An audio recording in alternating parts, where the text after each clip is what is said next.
भाई को कि आप दोनों की वजह से आज त्रिदेव हम कहलाते हैं और रेनेडोस को दुनिया की नंबर वन कंपनी हम बनाएंगे, मिल के बनाएंगे। आज सिर्फ आप दोनों की बदौलत आज रेनेटस के ट्रेनिंग का मुकाबला पूरे विश्व में नहीं है। रीजन यही है कि फ्री ऑफ कॉस्ट विश्व स्तरीय ट्रेनिंग जो हमारी यूनिक सिग्नेचर स्ट्रेंथ है। तो बहुत बहुत धन्यवाद योगेश गुप्ता सर, बहुत बहुत धन्यवाद परिवेश नागर सर। आप लोग का साथ, आप लोग की ऊर्जा अद्वितीय है, अकल्पनीय है। तो अगली आवाज आदरणीय परिवेश नागर सर की, एक प्यारे से स्माइल के साथ। बड़े सीरियस लग रहे हैं बड़े सीरियस लग रहे हैं अभी। ये देखिए सर, मेरा इनका मेरा मेरा जो सब्जेक्ट है बड़ा वो खतरनाक। स्किन केयर रहा है, ब्यूटी केयर रहा है, न्यूट्रिशन रहा है। लेकिन ये मेरे लिए भी थोड़ा सा आज पदार्पण किया है आपने नए सब्जेक्ट में। मैं ऐसा लग रहा है कि मैं क्रिकेट के बैट से रग्बी ये खेल रहा हूँ। वो जो वो होता है ना, वो अमेरिका में खेलते हैं जो बेसबॉल बेसबॉल।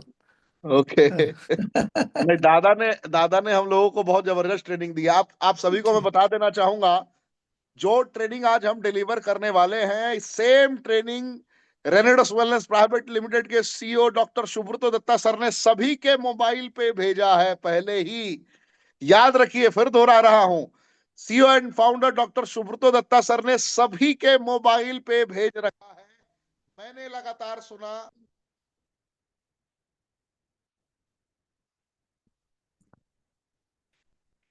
सर, आपकी आवाज आना बंद हो गई, कोई बात नहीं। चलिए, हमारा समय हो चला है। हम अपने विषय की तरफ चलते हैं। फ्रेंड्स, आप सभी को मैं रॉकिंग बताना चाहूंगा, रेनेटस। मैं आप अच्छा। सभी को बताना, अभी अभी बाकी है। जी जी जी जी जी जी जी जी। जी जी, अभी मतलब आप लोग ज्यादा से ज्यादा लोगों को आमंत्रित Recording करिए। in progress. कोई छूटे ना, कोई चूके ना, किसी भी सूरत में, किसी भी परिस्थिति में आप लोग ज्यादा से ज्यादा लोगों को आमंत्रित करिए। Recording मैंने पहले ही stopped. आपको बताया कि जो हमारे CEO and founder doctor Subrato Dutta sir ने रिकॉर्डिंग सेंड की है सभी के मोबाइल पे, जितने लोग उनके ब्रॉडकास्ट में रहे हैं, मैंने लगभग सभी लोगों को वो रिकॉर्डिंग शेयर की है। उसी रिकॉर्डिंग के बदौलत आज आप कह सकते हैं कि आप दुनिया के किसी भी इंसान को रेनेडस की सामर्थ्यता और दक्षता से रूबरू करा सकते हैं। आज परिवेश नागर सर भी उसी ट्रेनिंग का प्रतिफल आपके समक्ष बेहतर अंदाज में रखने वाले हैं। एंड दोबारा से इस ट्रेनिंग के बाद हम लोग वो रिकॉर्डिंग आपके बीच में शेयर करेंगे। वो तीनों और हम तीनों भाई मिलकर शेयर करेंगे, सीईओ सर भी दोबारा शेयर करेंगे। और अगर आप आखिर तक बने रहे तो ये मुमकिन है कि रेनेडस वेलनेस प्राइवेट लिमिटेड के CEO and founder doctor Subrato Dutta sir के कुछ शब्द भी आपको सुनने को मिल सकते हैं। तो डायरी पेन की व्यवस्था रखिए, पूरी ऊर्जा के साथ बने रहिए, जमे रहिए, डटे रहिए, क्योंकि आज आपका पुनर्जन्म होगा रेनेडस में। जो रेनेडस का मुकाबला करने की बात करते थे, रेनेडस की चर्चा करते थे दूसरी जगहों पे, वो आज समझ जाएंगे कि रेनेडस का मुकाबला ना था, ना है, ना सदियों में कभी भी हो सकता है। आप इमेजिन करिए, परिस्थितियों को भापिए और इस ट्रेनिंग को एहसास कीजिए और एक एक लोगों के साथ शेयर कीजिए। बताइए कि देखो आ गया है रेनेडस में वो प्रोडक्ट, जो प्रोडक्ट पूरे भारतवर्ष को एकजुट करेगा। जय जवान तो हम कहते रहे हैं, अब जय किसान कहेंगे, रेनेडस की बदौलत कहेंगे। कैसे कहेंगे, सुनते हैं अगली आवाज आदरणीय परिवेश नागर सर की। सर, अगली आवाज एक आपकी। एक एक मिनट दे दीजिए सर। 1 मिनट दे दीजिए। बिल्कुल बिल्कुल बिल्कुल। तो मैं सभी ग्रुप को देख रहा हूं। कुछ लोगों ने मुझे कहा था कि मेरे पार्टिसिपेंट्स कितने आएंगे, आप कृपया मुझे बताइए मेरे पार्टिसिपेंट्स कितने हैं। मैं आपके पार्टिसिपेंट्स आपको बता सकता हूं। किसने मुझसे पूछा था? SKY, right. देखिए, आपकी टीम से टोटल 36 लोग हैं, 36 पर्सनालिटीज। आपने मुझसे जो पूछा था कॉल करके, मैंने आपको बताया।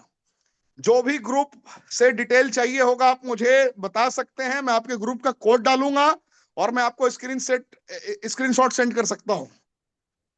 तो सभी के ग्रुप में किसकी ग्रुप से कितने लोग आए हैं ये भी अभी पता चल जाएगा, लेकिन आपको पैनल में नहीं लिया जा सकता है, इसके लिए क्षमा प्रार्थी हूं।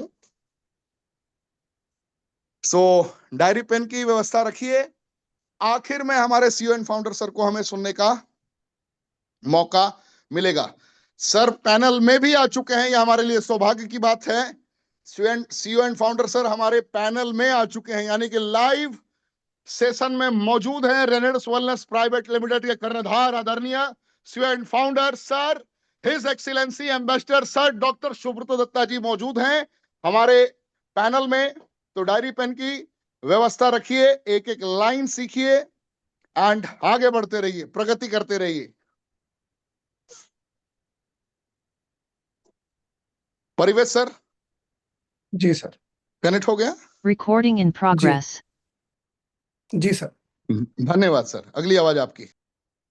Thank you sir. रॉकिंग रेनेटर्स सभी को आज के सेशन में आप सभी का स्वागत है। आज मैं भी बहुत सारी चीज़ें आपके लिए लेकर आया हूँ और वो सारी चीज़ों से मैं आज आपको लैस करने वाला हूँ, क्योंकि आप जब भी प्रोडक्ट्स के बारे में लोगों को, नए आए हुए प्रोडक्ट्स के बारे में लोगों से बात करते हैं, तो आपके पास कुछ तथ्य, कुछ इन्फॉर्मेशन, कुछ नॉलेज की ज़रूरत पड़ती है, जिसके बेसिस पे आप वो बातें लोगों से कह पाएंगे। तो आज मैं आपके पास बहुत सारे तथ्य लेकर आया हूँ, बहुत सारी इन्फॉर्मेशन लेकर आया हूँ। आशा करता हूँ कि आप सारे लोग इस इन्फॉर्मेशन को लेंगे और इस इन्फॉर्मेशन को लेकर फील्ड में जाएंगे और फील्ड में जाकर आप बहुत अच्छा बिजनेस कर पाएंगे और मार्च के महीने को बहुत ही जबरदस्त बना पाएंगे और अपने ज्यादा से ज्यादा लोगों के साथ आप लीला वाली रिट्रीट में, जो कि हमारी एनुअल रिट्रीट है, जिसमें लीला होटल में सब कोई आने वाले हैं, उसमें ज्यादा से ज्यादा लोग आएंगे, ऐसी मैं आशा करता हूँ। तो फ्रेंड्स, जब हम वेलनेस की बात करते हैं, तो वेलनेस की बात सिर्फ ह्यूमन वेलनेस पे खत्म नहीं हो जानी चाहिए, क्योंकि बहुत सारे लोग कह लीजिए शाक सब्जी का आहार करते हैं, सब्जियों के ऊपर अपना शरीर चलाते हैं। बहुत सारे लोग जानवरों को भी खाते हैं, बहुत सारे लोग पशु आहार करते हैं या नॉन वेजिटेरियन खाना भी खाते हैं। तो कहने का ये मतलब कि जो भी हमारे आसपास जीवित चीजें हैं, चाहे वो जानवर हो, चाहे वो फल हो, चाहे सब्जियां हो, पेड़ पौधे हों, तो उनके लिए भी हमें वेलनेस की व्यवस्था जरूर करनी चाहिए, क्योंकि वो भी कहीं ना कहीं जाने अनजाने में हमारे शरीर के अंदर जाते हैं, हमारा आहार बनते हैं। और अगर कहीं ना कहीं उनमें केमिकल होता है, तो वो हमारे शरीर के अंदर जाता है और हम अपने शरीर को चाहे जितना भी साफ रख लें, हम अपने शरीर को जितना भी ज्यादा अच्छा से अच्छा रखने की कोशिश करें, जाने अनजाने में खाने के जरिए, पौधों के जरिए, फलों के जरिए, सब्जियों के जरिए, अनाज के जरिए हमारे शरीर के अंदर वो गंदगी आ जाती है। और आप देखिए कि कभी भी कोई भी बुरी चीज आपके जब शरीर के अंदर प्रवेश करती है, तो वो दुनिया भर का नुकसान कर सकती है, बहुत सारा नुकसान कर सकती है। जैसा कि मैं आपको बताऊं, सन 70 के दशक में, यानी कि 1970s के आसपास, हमारे देश में खाने पीने की कमी थी और भूखमरी थी और हमें अनाज बाहर से मंगवाना पड़ता था। और फिर क्या हुआ, 1970 के दशक में एक चीज आई जिसका नाम था हरित क्रांति, या आई ग्रीन रेवोल्यूशन, जिसको बांग्ला में सबुज विप्लव भी कहते थे।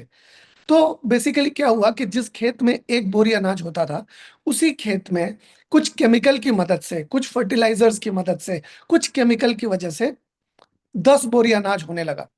यानी कि उपज तो बहुत बढ़ गई, लेकिन जमीन तो वही थी।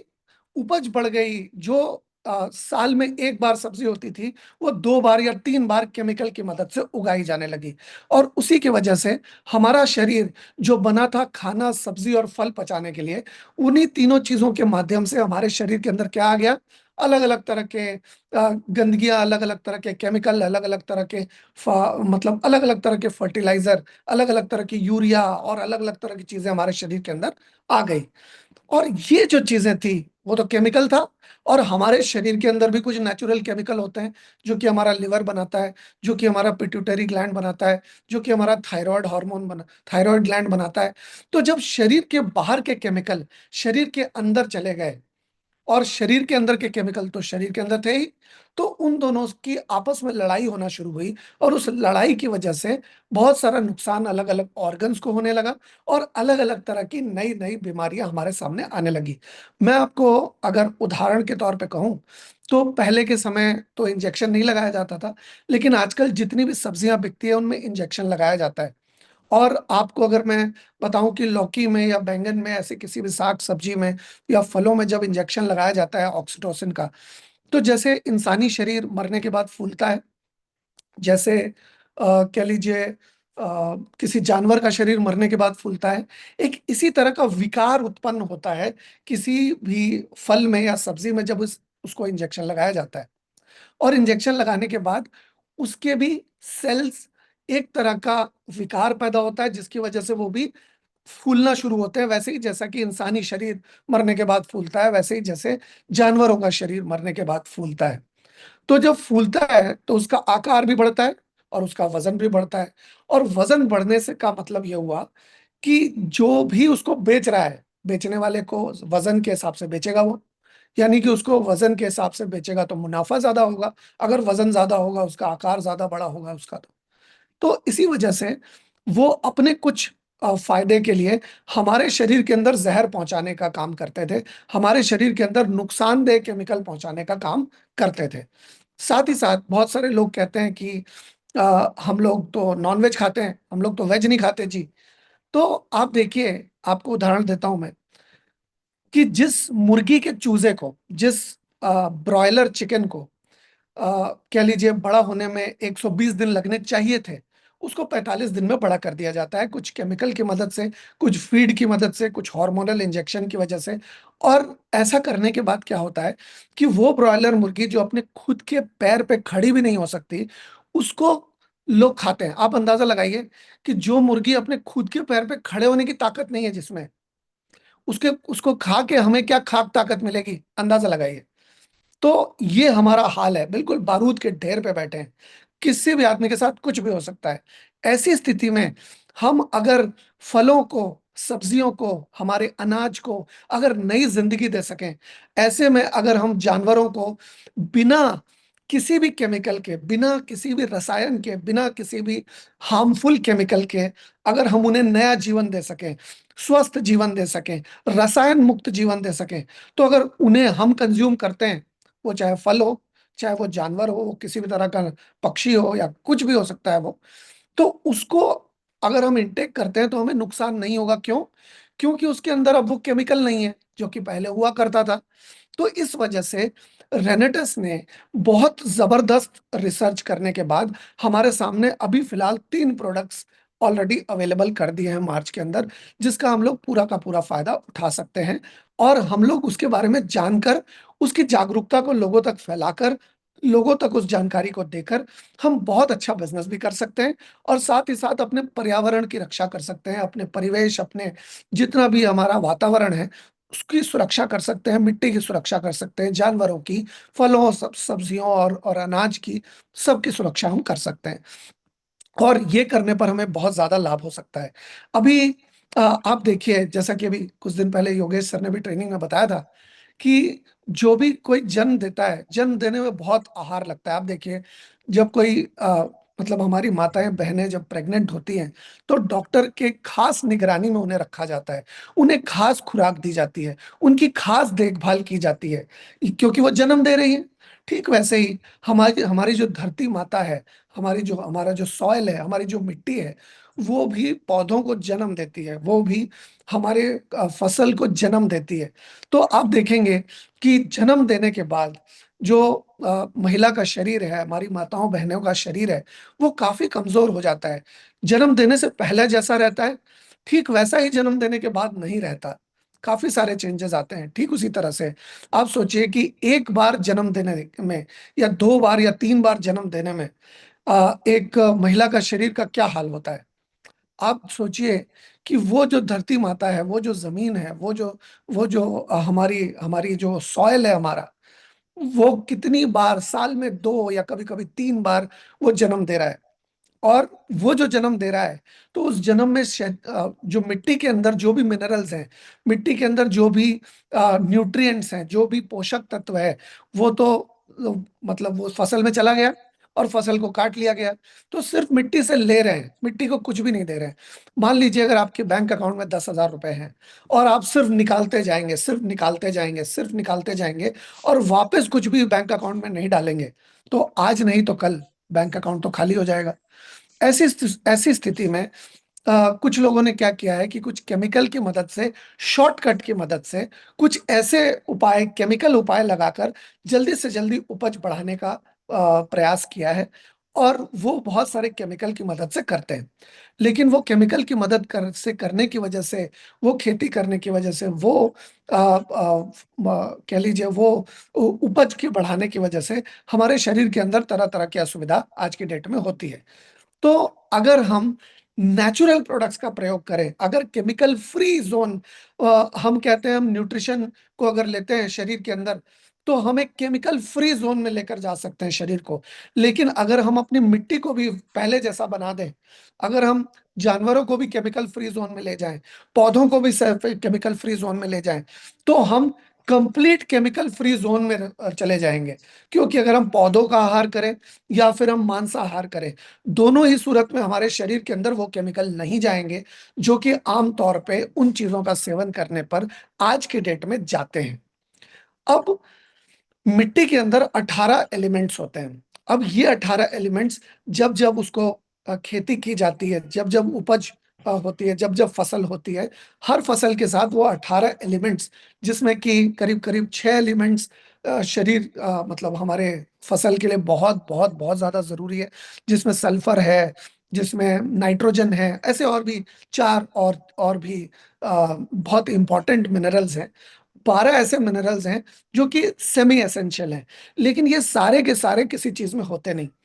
आप मजेदार बात ये देखेंगे, पहले के समय में पशु पक्षी बहुत पशु पालते थे, जो किसान होते थे, तो और वो क्या करते थे, जानवरों को जो मल होता था या जो लेटरिन होती थी जानवरों की, जो उनका डंग होता था, वो खेत में वो मिक्स करते थे या कंपोस्ट खाद बनाते थे, उसको सड़ा कर वो बनाते थे। और ये यहीं वो रुक नहीं जाते थे। जब वो खुद सुबह अपना मल त्याग करने जाते थे, जब वो सुबह अपना गुसल खाने जाते थे, तो वो गुसल खाने नहीं, वो खेत में जाते थे। क्योंकि फिर खेत बहुत बड़ा होता था, लेकिन इतने ज्यादा पशु तो किसी के पास हो किसी के पास ना हो, तो वो क्या करते थे, पूरा परिवार या पूरे आस पड़ोस के लोग वो सारे के सारे खेत में ही जाते थे। क्यों? क्योंकि खेत में जाने पर मिट्टी से जो 18 एलिमेंट्स, जो 18 मिनरल्स जो खेती करने के दौरान निकाल लिए जा रहे हैं, वो रिसाइकल होकर के मिट्टी के अंदर मिल सके, और मिट्टी के अंदर वो अनुकूल परिस्थिति तैयार हो सके, ताकि वो सही तरीके से पौधों को जन्म दे पाए। जैसे कि हमारे लिए अनाज, हमारे लिए दाल, हमारे लिए फल, हमारे लिए सब्जियां, हमारे लिए खाना है, ठीक उसी तरह से मिट्टी के लिए भी बहुत सारे अलग अलग तरह के चीजों की जरूरत पड़ती है, ताकि उसकी फर्टिलिटी, ताकि उसकी उर्वरकता बनी रहे और उसकी वृद्धि हो सके। तो रेनेटस ने कुछ कुछ रिसर्च करके, बहुत समय तक से इंतजार था हमें इस प्रोडक्ट का, तो ये हमारे बीच अब आ चुका है। इसके बारे में डिटेल में हम समझते हैं कि ये क्या है, क्या काम करता है, किस तरह से करता है। सबसे पहले हम बात करेंगे बायोनेटस, हम प्लांट ग्रोथ प्रमोटर के बारे में, पीजीपी के बारे में। अब ये क्या होता है? ये होता है, एक नेचुरल फॉर्मुलेशन होती है इसकी, एक नेचुरल फॉर्मुलेशन होती है जो कि फर्टिलिटी को, सॉइल की फर्टिलिटी को बढ़ाती है, प्लांट को ग्रो करने के लिए मदद करती है। जैसे आप देखेंगे कि जब शहरों में बच्चे होते हैं, तो दाई माँ होती है जो उनकी देखभाल करती है, बच्चे होते समय भी और बच्चे होने के बाद भी।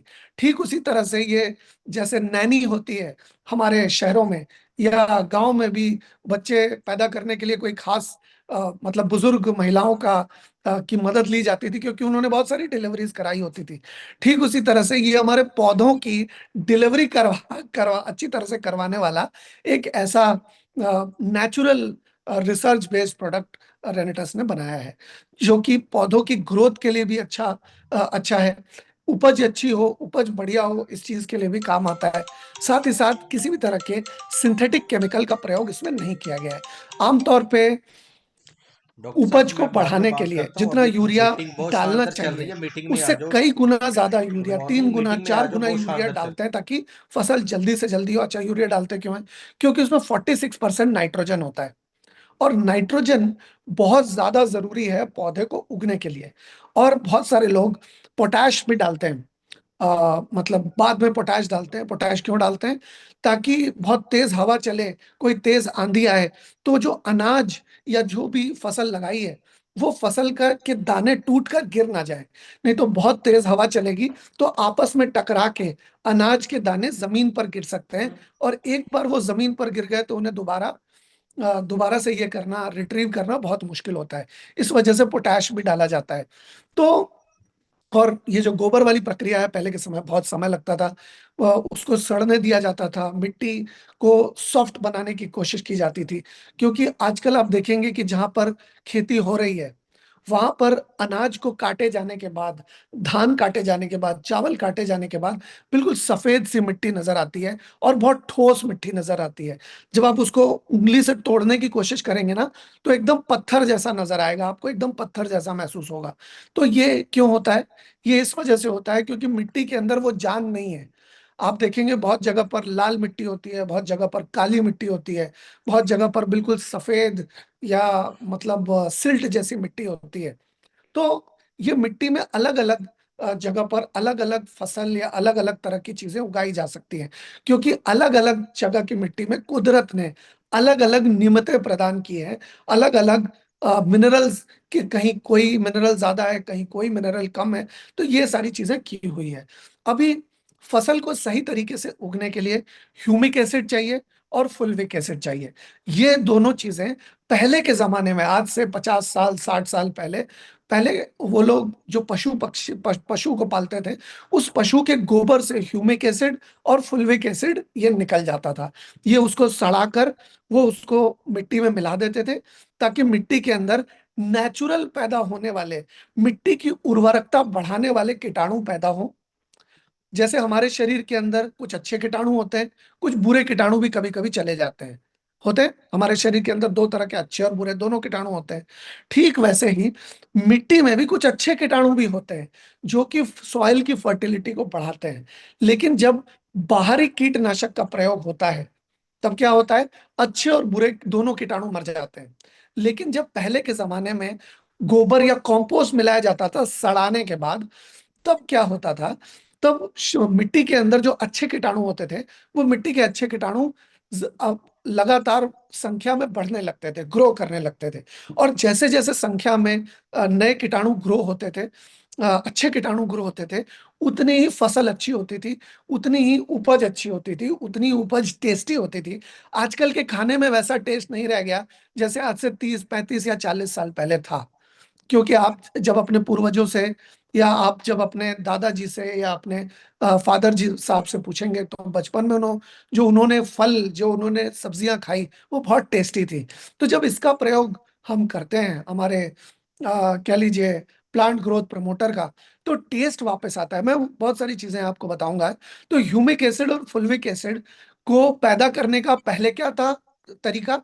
कंपोस्ट मिलाते थे, खाद मिलाते थे, वो नेचुरल गोबर की खाद बनाते थे। लेकिन आजकल वो सारा प्रोसेस करना तो बहुत मुश्किल है।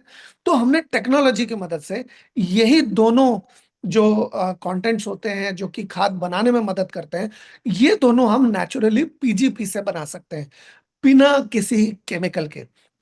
ये करता कैसे है? जैसे हमारे शरीर के अंदर बहुत सारे हॉर्मोन्स होते हैं हमारे ग्रोथ के लिए, हमारी इम्यूनिटी सिस्टम को बढ़िया करने के लिए, वैसे ही प्लांट की अच्छी ग्रोथ के लिए भी 3 हॉर्मोन्स की जरूरत है।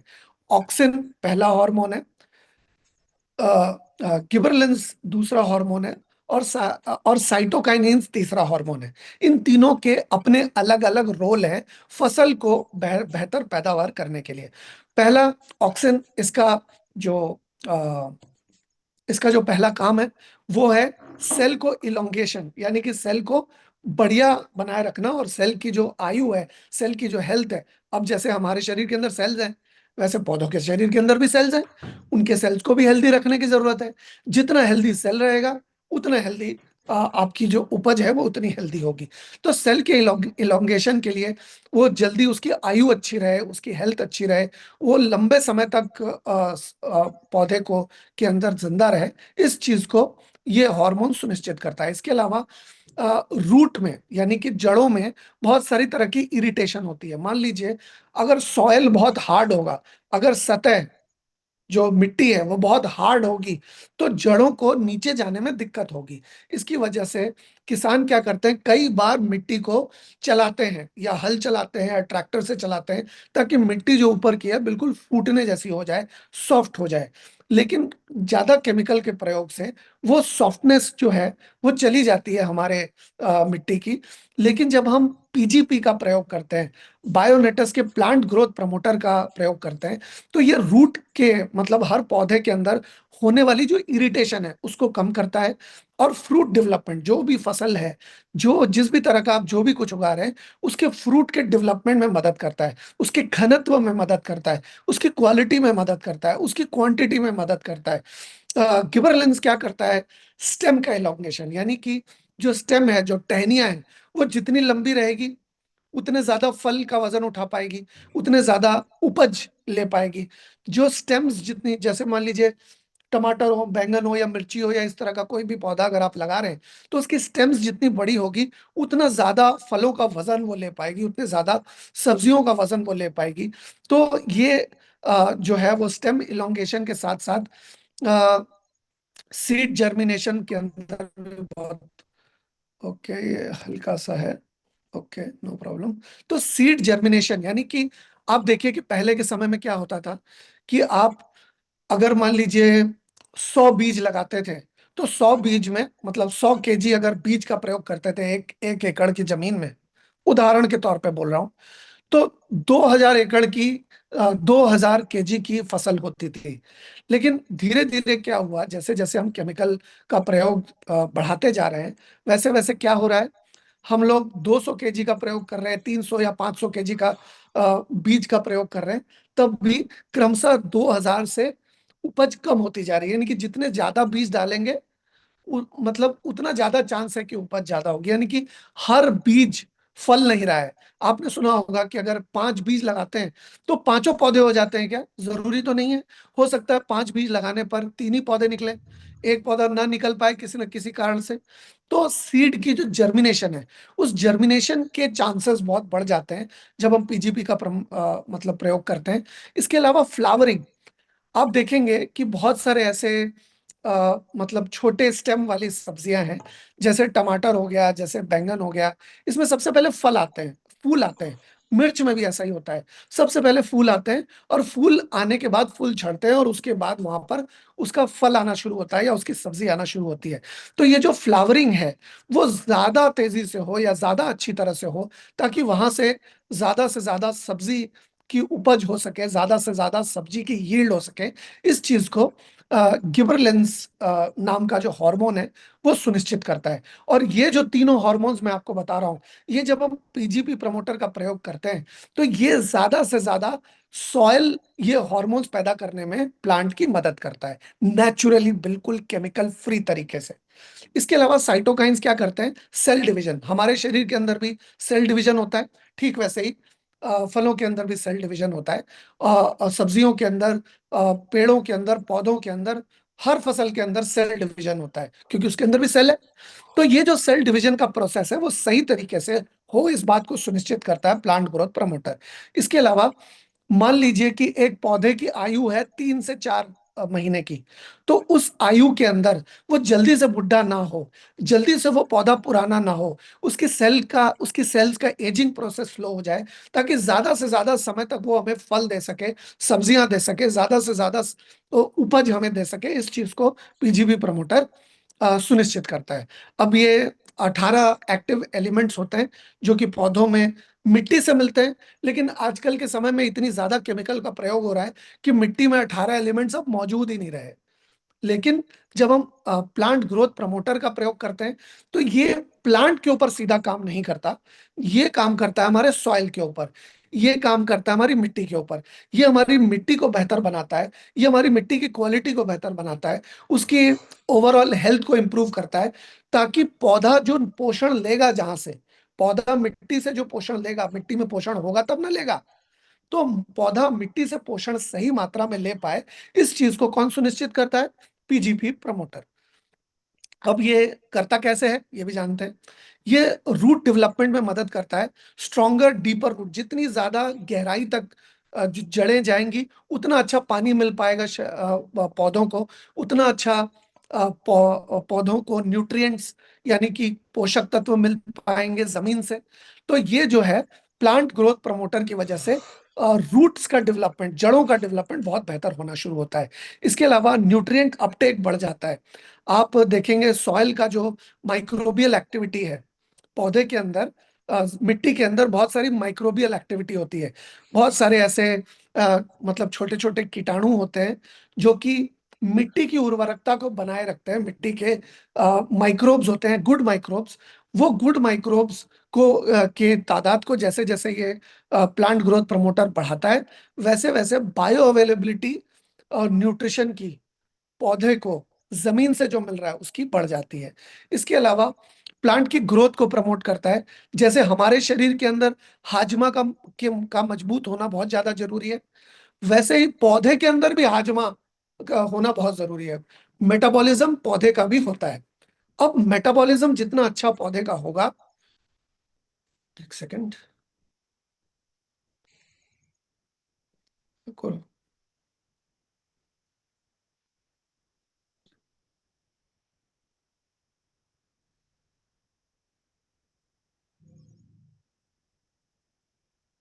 तो कैसा लग रहा है आप लोग को सेशन? आप लोग जल्दी से जल्दी अपनी पूरी टीम में अभी भी शेयर कीजिए। बहुत ही बेहतरीन तरीके से सेशन दे रहे हैं। और परवेश सर, एक बार सुब्रत सर से बात कर लीजिए आप। एंड कमाल का ऊर्जा, कमाल का ऊर्जा का संचार आप लोग को देखने को मिल रहा है लाइव। आप लोग महसूस कीजिए, एहसास कीजिए, और ऐसे ही अनंत काल तक रॉक करते रहेंगे हम लोग। तो बने रहिए, जमे रहिए, डटे रहिए। एंड आज की ट्रेनिंग के बाद एक अलग लेवल का ऊर्जा आप महसूस करेंगे। तो ऐसे ही आप लोग ऊर्जावान रहिए, सीखते रहिए, अपने टीम को सिखाते रहिए, क्योंकि जो जो आप सीखेंगे आपको अपनी टीम को सिखाना है। और कल फिर आपको एक बेहतरीन सेशन ऐसे ही देखने को मिलेगा। बैक टू बैक हम एग्रीकल्चर प्रोडक्ट पे ट्रेनिंग देंगे। और ऑडियो आपको जो सेंड किया जाएगा, उस ऑडियो को भी आखिर तक सुनना है। एंड एक एक पॉइंट का नोट्स बनाना है, तब जाकर और बेहतरीन इसका लाभ ले पाएंगे आप। राइट, परिवेश सर, कंटिन्यू। ऋषिकेश सर, आप एक बार के लिए टेक ओवर करिए। मैं अभी कंटिन्यू करता हूँ, मुझे 1 मिनट दे दीजिए सर। ये एक बार सीओ सर से बात कर लीजिए कुछ और ऐड करने तो के लिए। इस शायद दौरान हो सकता है। इस दौरान आप बात कर बिल्कुल लीजिए। बिल्कुल बिल्कुल बिल्कुल। कैसा फील कर रहे हैं आप लोग? जरा आप लोग जल्दी से जल्दी कमेंट का ऑप्शन में कमेंट में Q&A के ऑप्शन में Q&A के।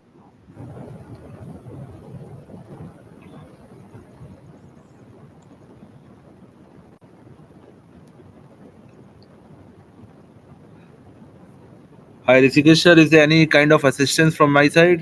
मैं जी जी कुछ जी, बिल्कुल जारी कर बिल्कुल। सकता हूँ?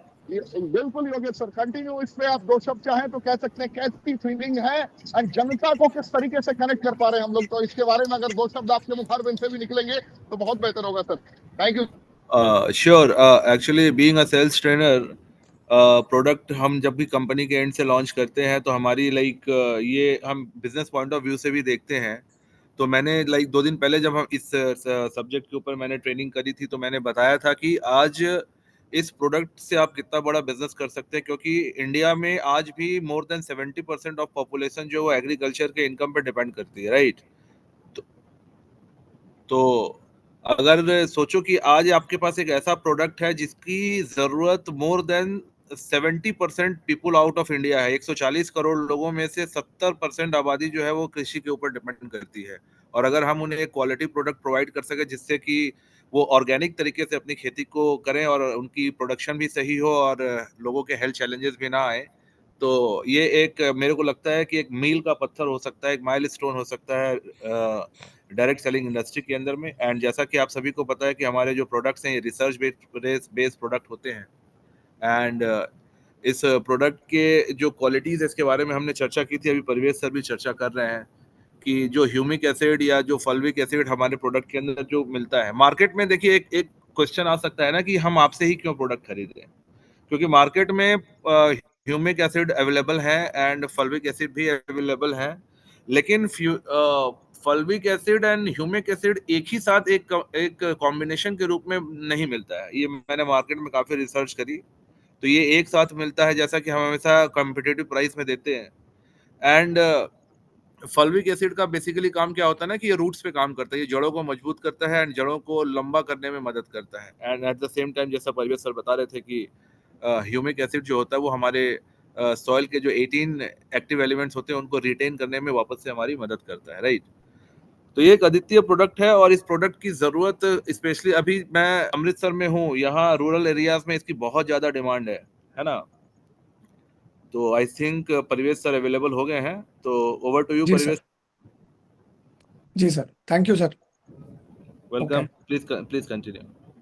आप लोगों की सभी की क्लैरिटी के लिए मैं बता दूं कि टोटल एग्रीकल्चर के 3 प्रोडक्ट्स हमारे पास आने वाले हैं, जिनमें से 2 प्रोडक्ट जो है वो पौधों के लिए है और एक प्रोडक्ट सॉइल के लिए है, यानी कि मिट्टी के लिए। सॉइल वाला प्रोडक्ट अभी अभी नहीं आया है, अभी सिर्फ पौधों में इस्तेमाल करने वाला प्रोडक्ट आया है। तो ये जो हम प्लांट ग्रोथ प्रमोटर की बात कर रहे हैं, ये जो फंक्शन करता है, ये जो काम करता है, इसके बारे में मैं आपको जानकारी दे रहा था कि ये रूट्स को मजबूत करता है, ये न्यूट्रिशन अपटेक को बढ़ाता है, प्लांट की ग्रोथ को मजबूत करता है, जैसे नाइट्रोजन फिक्सेशन और मेटाबॉलिज्म, फास्फोरस का मोबिलाइजेशन बढ़ाता है पौधे के अंदर, क्रॉप की यील्ड को बढ़ाता है, यानी कि जो उपज है, जो फसल है, उस फसल की क्वालिटी और क्वांटिटी दोनों को ही बढ़ाने में मदद करता है, फ्रूट की सेटिंग्स इंप्रूव करने में मदद करता है, ओवरऑल प्लांट की प्रोडक्टिविटी यानी कि उसकी उपज वो बेहतर करने में मदद करता है।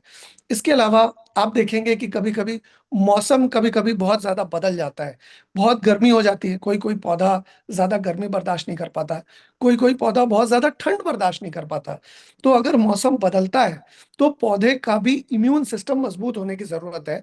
अगर वो इम्यून सिस्टम मजबूत होगा तभी जाकर वो टॉलरेट कर पाएगा इन्वायरमेंटल स्ट्रेस को, और इन्वायरमेंटल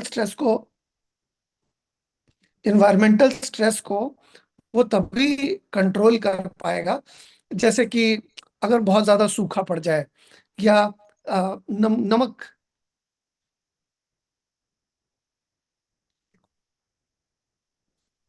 नमक बहुत ज्यादा अगर नमकीन सॉइल हो जाए, या एक्सट्रीम टेम्परेचर, तापमान बहुत ज्यादा बढ़ जाए या बहुत ज्यादा घट जाए, तो असुविधा हो सकती है। उन असुविधाओं से लड़ने के लिए ये प्लांट ग्रोथ प्रमोटर मदद करेगा, जो कि हम लोग पौधे के ऊपर इसका डायरेक्टली इसका प्रयोग हम लोग कर सकते हैं, या पौधे पौधे के होने के दौरान इसका प्रयोग करेंगे।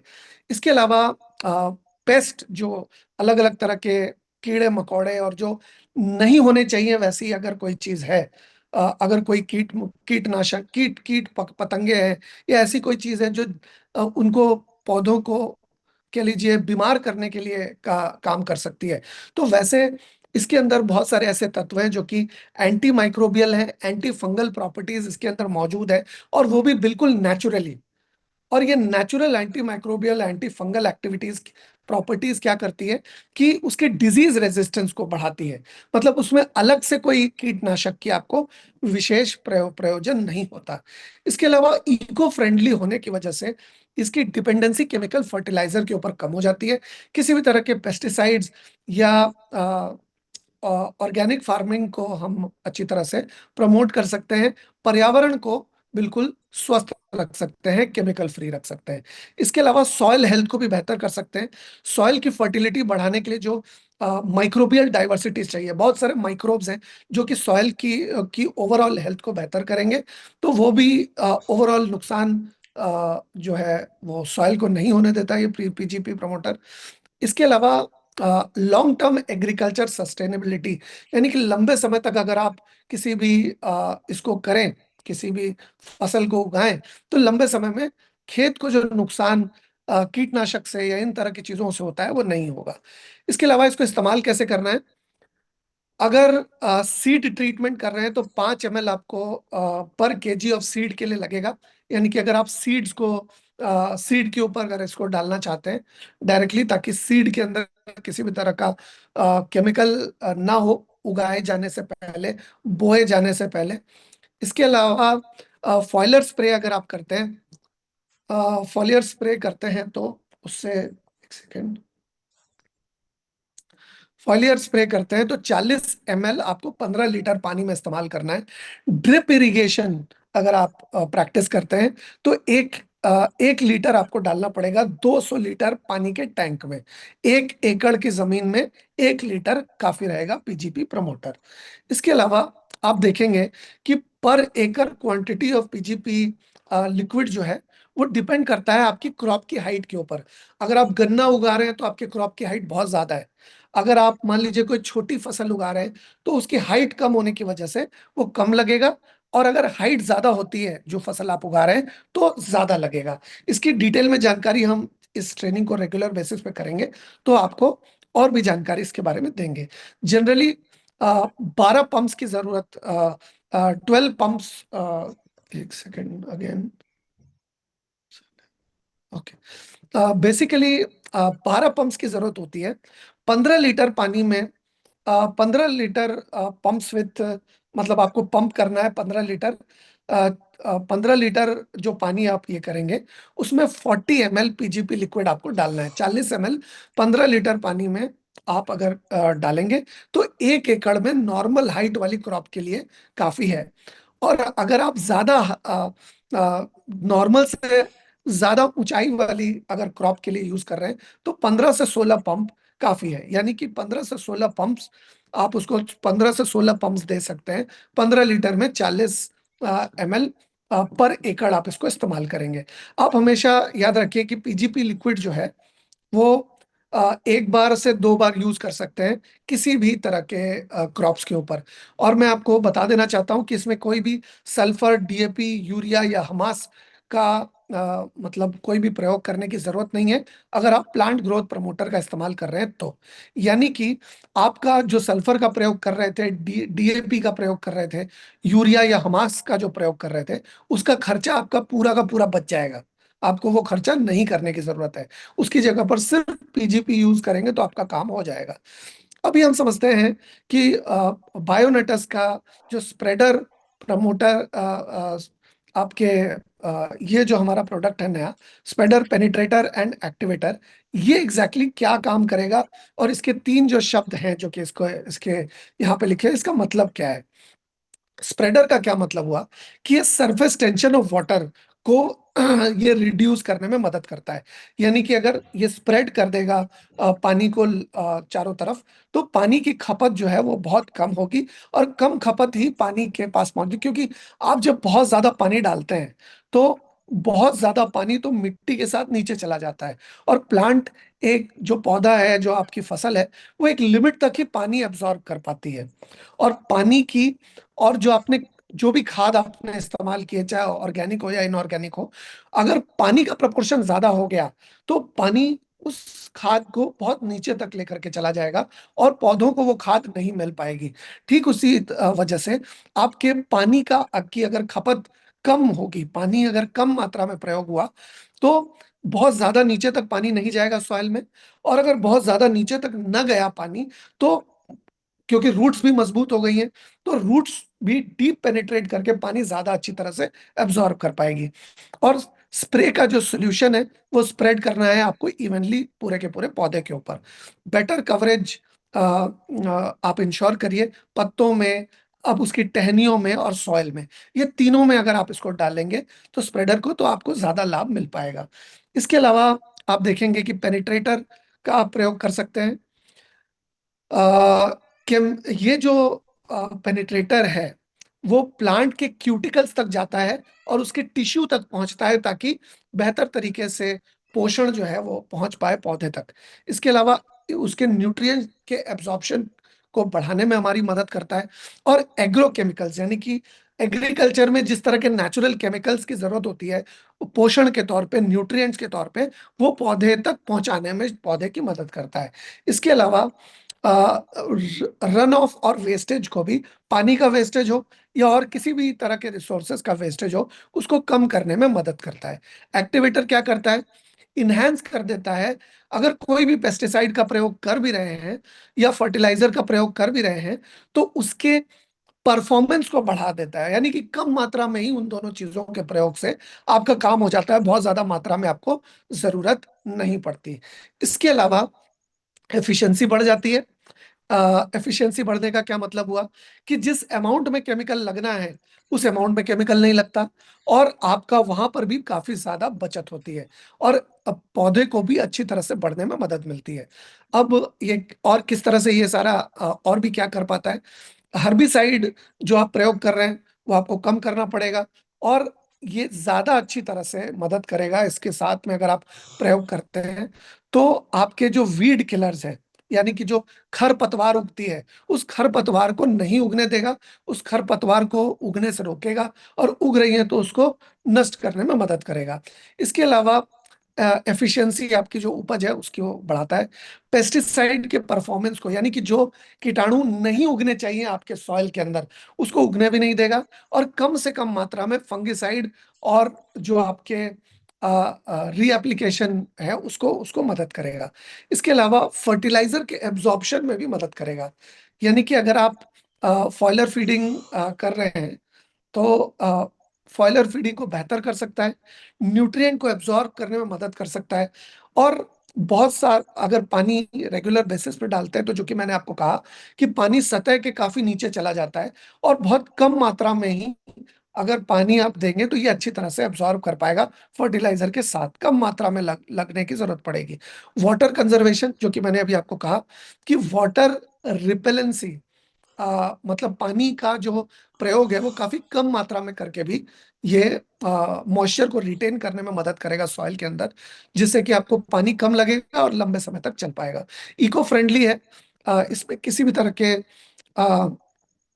ऑर्गेनिक स्प्रेडर जो है हमारा, बेसिकली बायोनेटस का, तो ये जो स्प्रेडर है ये बहुत ही ज्यादा हमें मदद करता है। बेसिकली, एक सेकेंड, हमें मदद करता है इन्वायरमेंटल सिंथेटिक सर्फिकेंट्स से बचाता है, और बहुत अच्छी तरह से ये हमें मदद कर पाता है। अब यूज कैसे करना है? 5 ml हमें इस्तेमाल करना है 15 लीटर पानी में। अगर हम फंगिसाइड के साथ इस्तेमाल कर रहे हैं तो 15 ml इस्तेमाल करना है 15 लीटर पानी में। हर्बिसाइड के साथ इस्तेमाल कर रहे हैं तो अगर 10 ml के साथ प्रयोग करना है, 10 ml प्रयोग करना है 15 लीटर पानी में। अगर हम फॉयलर फर्टिलाइजर का प्रयोग कर रहे हैं, plant nutrient and plant growth promoter का प्रयोग कर रहे हैं, तो हमें 10 ml की जरूरत पड़ेगी 15 लीटर पानी में। यानी कि बहुत कम मात्रा में इस्तेमाल करके आपका बहुत अच्छा काम हो सकता है। 150 ml का प्रयोग करना है 80 लीटर पानी में, अगर आप इरिगेशन पर्पस के लिए इसको इस्तेमाल कर रहे हैं तो। और एसपीए जो है हमारा, स्प्रेडर प्रमोटर और एक्टिवेटर, ये आप नंबर ऑफ पंप्स पर एकड़ के हिसाब से आप इसको कैलकुलेट करेंगे। यानी कि क्वांटिटी जो एसपीए पर एकड़ की है वो इस पर डिपेंड करती है कि आपके कितने पंप्स हैं, मटेरियल कितने हैं, इंसेक्टिसाइड, हर्बिसाइड और प्लांट ग्रोथ प्रमोटर आप एग्जैक्टली कितना मिक्स कर रहे हैं उसके साथ, इसके ऊपर डिपेंड करेगा। आज हमारा समय तो तकरीबन खत्म हो गया, लेकिन मैं इसको कवर कर देता हूँ। बायोनेटस एनिमल फूड सप्लीमेंट, ये क्या है? बायोनेटस एनिमल फीड सप्लीमेंट एक एब्सोल्यूट एनिमल केयर सप्लीमेंट है, जो जानवरों की इम्यूनिटी सिस्टम को बेहतर करेगा और उनकी शारीरिक ग्रोथ को बेहतर करने में उनके शरीर की मदद करेगा। ये जो है, ये बहुत हजारों सालों से जो वेटरनरी साइंटिस्ट रिसर्च वर्क कर रहे हैं, उनके साइंटिफिक एक्सपेरिमेंट्स का और उनकी साइंटिफिक डिस्कवरीज का ये एक परिणाम है। इसके अलावा ये बिल्कुल टेस्टलेस है, फ्लेवरलेस है, और बिल्कुल हैबिट फॉर्म नहीं करता जानवरों की। खास करके बिल्ली हो या ऐसे कोई भी जानवर हो, तो टेस्ट अगर उनको थोड़ा भी लगता है ना खाने का, तो वो नहीं खाते। जानवर लोग बहुत टेस्ट सेंसिटिव होते हैं, इसकी वजह से इसका कोई भी फ्लेवर या कोई भी, ये बिल्कुल टेस्टलेस है। इसको किसी भी खाने के साथ आप आसानी से मिक्स कर सकते हैं, किसी भी खाने के साथ आसानी से आप मिलाकर आप जानवरों को दे सकते हैं। इसके अलावा इसके कोई भी साइड इफेक्ट नहीं है जानवरों में। ये क्या करता है? ये मेंटल स्ट्रेस जो पशु में होता है उसको कम करने में मदद करता है। अगर मान लीजिए किसी को कम खाना मिला है, घास फूस कम मिली है, या उसको जो उसका खाना होता है, जो भी कैटल है या जो भी जानवर है उसको कम खाना मिला है, तो उस खाने की कमी में भी पोषण की भरपाई ये कर देती है, पोषण की कमी महसूस नहीं होने देती। इसके अलावा ये अगर कोई जानवर है उसकी प्रेगनेंसी के दौरान भी उसकी काफी मदद करता है। उसकी इसमें भी काफी मदद करता है प्रेगनेंसी के दौरान, क्योंकि प्रेगनेंसी के दौरान जानवरों के शरीर के अंदर भी बहुत सारे चेंजेस आते हैं, अ, बहुत सारे परिवर्तन आते हैं। तो उस परिवर्तन के दौरान वो पोषण देता है जो कि उसके शरीर को सही तरीके से चलाने के लिए चाहिए। इसके अलावा bad odour of animal urine, अगर जानवरों के शरीर में कोई भी विकार है, किसी भी तरह की दिक्कत है, किसी भी तरह की तकलीफ है, तो उनकी लैट्रिन से या उनके डंग से या उनकी यूरिन से पता चल जाता है। अगर यूरिन में किसी भी तरह की ओडर है, बदबू है, तो उनके शरीर के अंदर निश्चित तौर पे कुछ गड़बड़ चल रही है। तो ये भी यूरिन के जरिए, लैट्रिन के जरिए उनकी जो बदबू है या उनके शरीर के अंदर की कोई बीमारी है, उसको दूर करने में शरीर की मदद करता है। ये उनके हाजमे को इम्प्रूव करता है और उनकी जो वेट है, वजन है, उसको भी इम्प्रूव करने में मदद करता है, वजन को बेहतर करने में इम्प्रूव करता है। अगर बहुत कम है तो बढ़ा देता है, और बहुत बढ़ा हुआ है तो उसको कम करने में मदद करता है। इसके अलावा इसके अंदर बहुत ज्यादा मददगार ये हो सकता है क्वालिटी और क्वांटिटी ऑफ मिल्क बढ़ाने के लिए। अगर पशुओं को दिया जाए, बकरी को दिया जाए, कैमल को दिया जाए, या गाय भैंस को दिया जाए, तो उनके मिल्क की क्वालिटी और क्वांटिटी दोनों बढ़ाने में बहुत ज्यादा मददगार है। और फैट और एसएनएफ दोनों को बढ़ाने में मददगार है। अब ये देंगे कैसे? 4 ग्राम अगर हम दिन में 2 बार देंगे, अगर कोई बड़ा जानवर है तो, अगर शारीरिक तौर पे अगर कोई वजनदार जानवर है, बड़ा जानवर है, पशु है, तो हम उसके खाने में मिला सकते हैं, रोटी में मिला सकते हैं, ग्रीन फ्रूट फूड या ड्राई फूड में मिला सकते हैं। जैसे कि गाय, भैंस, घोड़ा, जैसे मान लीजिए हाथी, या अगर कोई ऊंट है, तो उनको हम डायरेक्टली वेटरनरी फिजिशियन जैसा बताया वैसे भी ले सकते हैं। और उनका स्टैंडर्ड डोजेज है 4 ग्राम दे सकते हैं दिन में 2 बार, यानी कि सुबह 4 ग्राम और शाम को 4 ग्राम उनके खाने के अंदर मिक्स करके उनको दे सकते हैं। और अगर कोई साइज में छोटा पशु है तो उसको 2 ग्राम हम लोग दे सकते हैं दिन में 2 बार। जैसे बकरियों को दे सकते हैं, भेड़ को दे सकते हैं, खरगोश को दे सकते हैं, सुअर को दे सकते हैं। इस तरह के छोटे जानवरों को 2 ग्राम करके हम उनके खाने में मिक्स कर सकते हैं, सुबह 2 ग्राम और शाम को 2 ग्राम। तो आशा करता हूं कि आज आपको ये इंफॉर्मेशन मिली है, इसको आप सही तरीके से प्रयोग करेंगे और अपने डिस्ट्रीब्यूटर्स तक लेकर के जाएंगे। इसी तरह की और भी रिफाइंड जानकारी लेकर समय समय पर हम आपके बीच में आते रहेंगे और आपको हम बेहतर से Recording बेहतर stopped. इंफॉर्मेशन देते रहेंगे। तो आज के लिए इतना ही। कल